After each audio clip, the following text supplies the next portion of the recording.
Hello everyone. Hi there everyone. Welcome back to our book club. I am Miss Maka. I am Mr. Darrell. Today we have an exciting adventure story for you.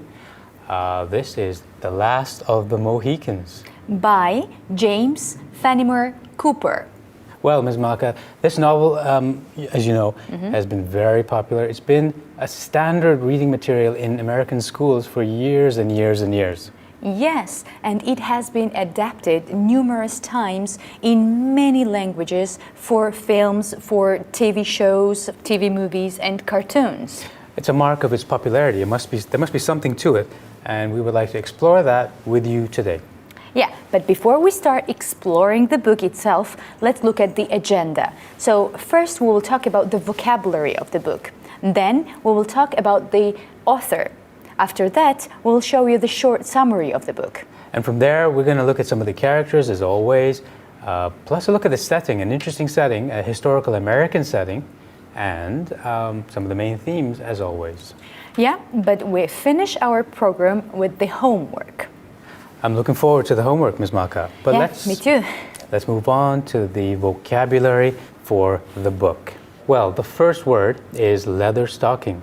Now, this has an unusual meaning.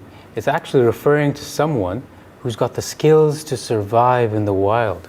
Yeah, ადამიანი, რომელსაც უვითარდება უნარები, რომ გადარჩეს ველურ გარემოში. Our next word is a verb, to sneak. To sneak. This is to move around and do things in a secretive way. მალულად გადაადგილება. Our next word is treason. Treason. This is when you act to overthrow your own government. სახელმწიფო ღალატი. Our next word is cautiously. This is when you act in a careful manner to accomplish something, cautiously. ფრთხილად, წინდახედულად. Our next word is fate. Fate is something that happens to someone which he or she couldn't avoid. ბედი, ბედისწერა. Our next word is interracial. Interracial, involving members of different racial groups in a situation. რასებს შორისი. Our next word is untouched. Untouched. Something that's not touched, not explored, not handled in any other way. ხელშეუხებელი. And our final word is settler. Settler is a person who settles and moves in to live in a new environment, sometimes a tough environment. ახალმოსახლე. Well, Ms. Maka, let's look at the author now, James Fenimore Cooper. He was born in 1789, again, the end of the 18th century, in New Jersey, the state of New Jersey. He was the 11th of 12 children, if you can believe that. During his boyhood, his childhood, there were a few backwoods settlers left, and even fewer Native Americans, the people who used to live there before the Europeans came in. And this is very important to the discussion of the book. In his childhood, he learned the background knowledge needed for the adventure stories of his novels. Yeah, in 1806, he became a sailor and then a midshipman in the Navy. After that, he inherited some kind of fortune from his father, and he married Susan Augusta de Lancey. So in 1820, they were together, and his wife actually bet him that he could write a better book than she was reading for that time. So he published The Spy, a tale of neutral ground in 1821. So this is a historical romance about the American Revolution. So then on its success, Fenimore moved to New York to pursue writing as a career. Now we should swing towards a collection of stories he wrote, the Leather Stocking Tales they're called, which is one of our tales today. The leather stocking tales. Now, as you know, leather stocking normally is something you wear that's made of leather.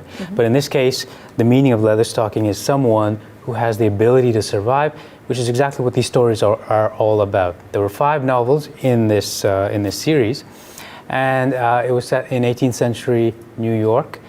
Some of the tales are The Last of the Mohicans, which is what we are going to talk about today. His work was very influential to Europeans, to European writers. So Ferrymer's tone was criticized as being very pedagogical and very romantic, maybe, for that time. So he did contribute a great deal to the genre of American fiction, and in the grand enterprise, even today, everyone has read his books. So about his as we said, leather stocking stories. So a very important American writer. Exactly. Okay, that was fascinating, Ms. Maka. Now let's look at the summary of today's story. It is an adventure story. It begins in the mid-18th century. Let me set that up for you. The French and Indian War, so-called, was going on at the time. The French army was attacking Fort William Henry, that's the name of the fort, a place where they defended themselves from attack, and it was a British outpost commanded by Colonel Monro. Now, this colonel's daughters, two girls, Alice and Cora, set out from Fort Edward to visit their father in this Fort William. They're escorted to dangerous land by a major named Duncan Hayward, and they are guided by a native Indian named Magua. Yeah. Traveling very cautiously, the travelers encounter the White Scout Nati Bumpole, who goes by the name Hawkeye, and his two Indian companions, Chingachgook and Uncas. So the latter son, the only surviving member of the once great Mohican tribe. Hawkeye says that Magua, a Huron, so this is a Huron. Another tribe. Another tribe member has betrayed the group by giving wrong directions, like to some kind of dangerous area. So the Mohicans' attempt to capture the treacherous Huron actually was a failure because he escapes. Hawkeye and the Mohicans lead the group to safety near a waterfall, but Huron allies of Magua attack early the next morning. Now Hawkeye and the Mohicans escape down the river. You can see how adventuresome it is already, but the Hurons capture Alice, Cora, Hayward, and Gamut. Magua celebrates the kidnapping, so he's obviously not on their side. When Hayward tries to convert Magua to the English side, the Huron reveals that he seeks revenge on Monro for past humiliation and proposes to free Alice if Cora will marry him. Yeah, so Cora actually has feelings to Uncas, and she angrily refuses Magua. Suddenly, Hawkeye and Mohicans, they attack this tribe, and there is a huge fighting scene, but from this, Magua actually escapes. After this journey, the group reaches Fort William Henry, the English stronghold. 3 days later, Hayward, Hawkeye, Monro, and the Mohicans discover Magua's trail, and they begin to pursue this villain, this antagonist almost. We won't continue more about the plot, but we will tell you there is more treason, deception in store, and you'll probably enjoy it. Yeah, and more stories that would teach you how to survive in the wild nature. Yes. Okay, now it's time to ask a question to our lovely audience. So, why is Hawkeye in The Last of Mohicans often called the first frontier hero in American literature? Hawkeye is a famous marksman whose skills with his rifle, killdeer, is legendary. He's very loyal to his Mohicans companions and the British. The growing century definitely needed his own literature and also its heroes, so Cooper provided both of them. Thank you very much. Yes, if we look at Hawkeye, we can see how he fights for two sides, maybe something like this. He's trying his best to somehow have balance. And it was a difficult time as well. It was a time of survival. You had to be good with a gun. You had to know how to take care of yourself. And Hawkeye maybe represents this in the best possible way. Yes, exactly, as a brave hero. Thank you very much. Speaking of Hawkeye, let's move on to our characters. The first person that we should look at is Hawkeye, the hero of our story. He's a frontier hero. He's a woodsman, he's a hunter, he's a scout, all very adventuresome things to do with your life. Hawkeye is the hero's adopted name. His real name is, as Ms. Maka mentioned earlier, Natty Bumppo. He's a famous marksman. That means he's really good with aiming really far. He moves comfortably in the forest. He's not as comfortable in civilization. He's actually more of a natural woodsman type. And his closest friendships are actually with the native people, the native Indians of America at that time. Particularly these two characters, Chingachgook and Uncas. But he frequently asserts that he has no mixed blood in him. So that's something that Cooper is also stressing there. As a cultural hybrid, a character who mixes different elements of different cultures, he's almost ideal as the connecting point between the native Indians and the white settlers that have come into America at that time. Yeah, exactly. And we can see that his skills to survive in wild nature actually helps lots of characters in the book. Yeah, our next character is Magua. So the novel's villain. So he is a Kerning Huron, nicknamed with the name like Reynold Sutil. It's French, I think. Le Renard Sutil. Sutil. So you can say Sutil. Okay.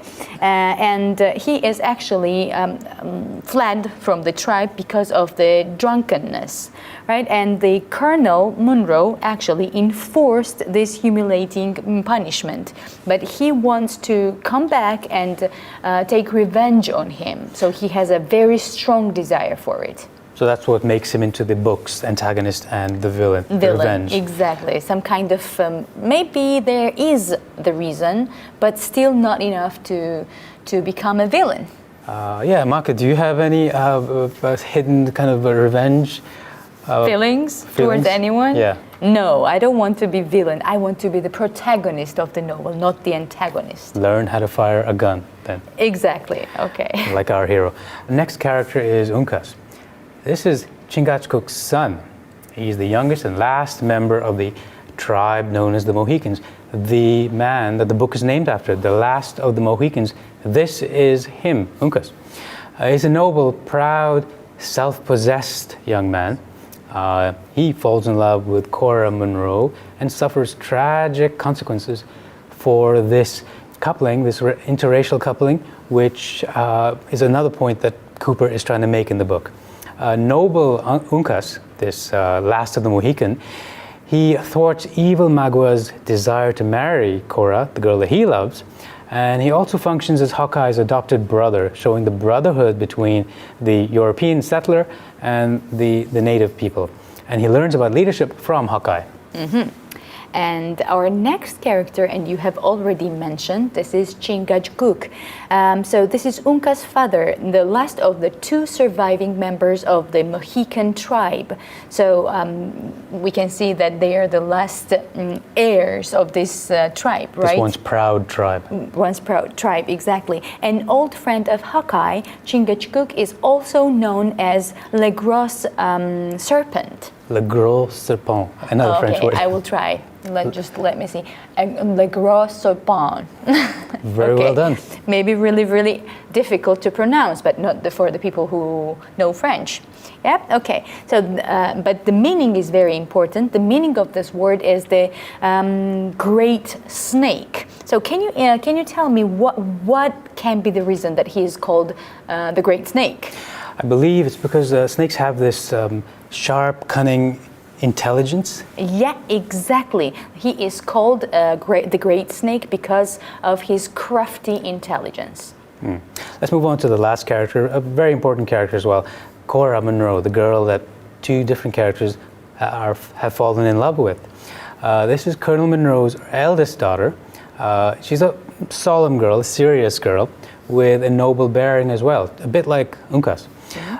Cora's dark complexion derives from her mother's black background, so she's also a product of mixed relations. Korra attracts the love of the Mohican warrior, Uncas, and seems to return his love cautiously, though. If you remember our word from the vocabulary, cautiously, she suffers a tragic fate in the end of the sentimental heroine. Yeah, what a sad ending. So, but still you have to read the book for more stories about the ending. Don't spoil it. I'm not going to. Okay, Mr. Daryl, now it's time for the question. Do you have one question to ask to our audience? I do. Now, why is Magua the villain rather than a heroic character in this book? Magua is a villain rather than a hero because he's motivated by his single-minded personal desire for revenge after he's humiliated by Monroe. Yeah, so people who are looking for revenge, they're never very sympathetic, are they? They're not someone you look up to. Yeah, because they are driven by these not positive feelings, right? So it's good that you don't have any revenge. I don't, I swear. Okay, thank you very much. Let's move on to our second question from the characters. How are Magua and Hawkeye alike and different in The Last of Mohicans? Both Hawkeye and Magua feel at home in the wilderness and are both great hunters, but Hawkeye is loyal to the British and to his Mohican friends, but at the same time Magua betrays the British and becomes an ally of the French. That's true. Okay, thank you very much. But Hawkeye really tries to keep balance. He's an ideal sort of friend to both sides. Yeah, exactly. Thank you very much. Now, Mr. Daryl? Let's move on to the setting as is customary at this point. We look at the when, remember, and we look at the where. Let me start with the when. So it's set in the mid-18th century, 1757 in fact, during the French and Indian War, so-called. It was also known as the 7 Years' War, actually, when France and Great Britain battled for control over North America. And it's a very deep history as well. It affected Canada as well. That's the reason why we have a French province where they speak French in that province and not English. But that's because you can pronounce the French names better than me. That's precisely why. I had to study it in school. Okay. During this war, both the French and the British used Native American allies, but the French were particularly dependent on their allies because they were outnumbered by the British. Okay, but what about the place? So mostly the story happens in the area of Lake George, New York. So we can see from the book a great description of the nature. So of course you should read it. But what about the book itself? This is one of the most popular English language novels since its publication. And actually this book is very often given as an assignment for reading in English literature classes. So, and as we mentioned, it has been published and it has been made as a movie many times in many different languages. Ms. Maka, that brings up an interesting question, which I think might be our question to the audience as well. Now, this is a historically set book, but is it history? And here's the question. Do you think books that describe history should only use facts and shouldn't exaggerate anything? No, I don't think so. I think writer might use some techniques of exaggeration to make a reader more interested and to make them feel the time described in the book. Good point, very good point. I mean, you don't really want a history lesson. You want to be entertained as well. Yeah, especially, for example, the names, yeah? The names might be not real, but it can be symbolic, like Hawkeye, right? But it doesn't mean that the character should never have existed. And, you know, it is a bit of a fantasy as well. You want to have fun, you want to have excitement. Maybe you have to change details to make it more exciting. Definitely, and this is the masterpiece of the writer that we are surprised and we love as readers. Okay, so now, of course, every book has some kind of lesson to teach, some kind of main messages that the writer wants to tell us. And there are plenty, most usually, right? Plenty of main themes, but we have chosen some of them.